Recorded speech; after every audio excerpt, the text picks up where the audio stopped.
আমাদের আরেকটু লড়াইয়ের প্রস্তুতি নিতে হবে বন্ধুগণ। তবে এবার আমরা ভুল করতে চাই না, এবার আমরা সম্পূর্ণ প্রস্তুতি নিয়ে মাঠে নামতে চাই।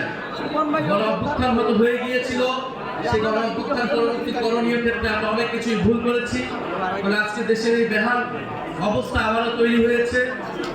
দেশ আবারও গণতন্ত্র থেকে একদলীয় স্বৈরতন্ত্রের দিকে যাবে কিনা সেই প্রশ্ন উঠেছে।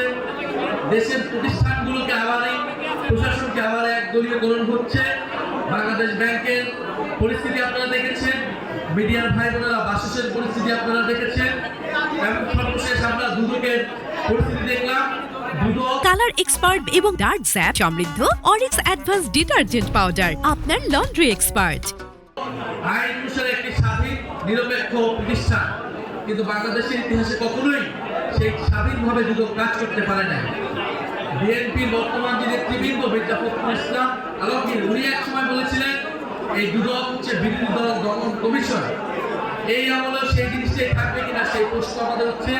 দুদকের চেয়ারম্যান কমিশনাররা কেন পদত্যাগ করলো, সরকার কেন চাপ প্রয়োগ করলো, সরকারের চাপে তারা পদত্যাগ করেছে, সেইটা আমাদের কাছে স্পষ্ট না।